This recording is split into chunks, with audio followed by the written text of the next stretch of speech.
Hello everyone, Richard from Media Tank here, and today I want to talk about the MacBook Pro.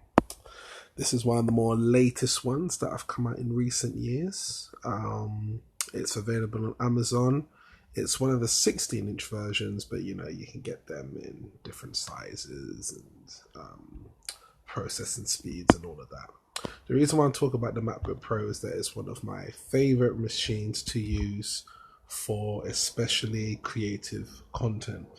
If you're anywhere in the creative industry, from things like making music on stuff like Logic, from doing video editing on something like Final Cut Pro, to building websites, to doing stuff on things like Photoshop, MacBook Pro is definitely the way you want to go. 100%. Macs have been around for a very, very long time. I'm sure everyone knows the Apple logo, of course, but Mac itself has been, going on for quite a while. I used to have one of the kind of Power Macs, I think they used to call them. It was one of the towers, or Tower Macs, or whatever they call them. It was more of a desktop type of Mac, and had that for many, many years. It was absolutely amazing. I've certainly got dibbled and dabbled in a couple of MacBooks as well back in the day. But the MacBook Pro is one that I myself am interested in learning into. Okay. Now, as you can see from the Amazon ratings, it's got 4.5 stars out of 33 ratings, which is pretty decent, of course. Going over like statistics and stuff like that, it can come in various kinds of processors, storage capacity, and everything like that. It's really, really good. So, you've got the Intel Core i7 or i9 for, of course, a bit more of an expensive price, if you want more kind of processing power.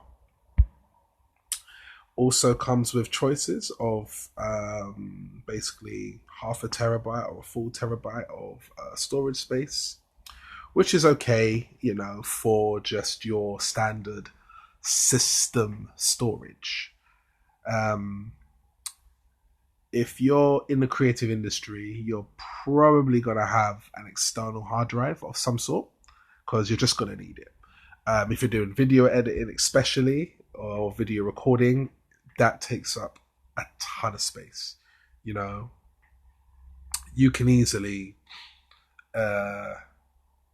record someone for a day, and it could be well over like 150, 200 gigabytes worth of space. So if you entirely relied upon the actual storage capacity of the computer itself, you're gonna fill up your space pretty quickly, put it that way. Especially if you're starting out. So I would not rely on the system space, especially when you start filling up system space. It then tends to slow down your computer, because there is a certain amount of space that your computer needs to function healthily. I was gonna say healthily, but like healthy, for it to sorry, excuse me, for it to kind of work in a healthy manner. It needs a certain amount of space. You know what I mean? So anyway, going on to more statistics, so you can get it in like silver and grey and stuff like that. Ninth generation 6-core i7 processor, so that's definitely one of the top ones out. What I find interesting about this Mac is that it has AMD Radeon as well, and Radeon is well known for having amazing graphic quality, video graphic quality. You've got like Radeon, you've got Nvidia, or Nivea, whatever you want to call it. Those two are the main kind of big ones, especially if you want to kind of explore more gaming, especially, and for just graphic quality content of like, playing back videos and the recordings and stuff. Certainly your video RAM and video graphic quality and card is going to certainly help with that too. 6-speaker system with force cancelling woofers, so that's all good stuff as well. Intel UHD graphics, which is pretty decent too. Ultra fast SSD, and stuff like that. I'm assuming it probably has like a port maybe for like a small kind of SD card or SSD card. The Retina display is also pretty good as well.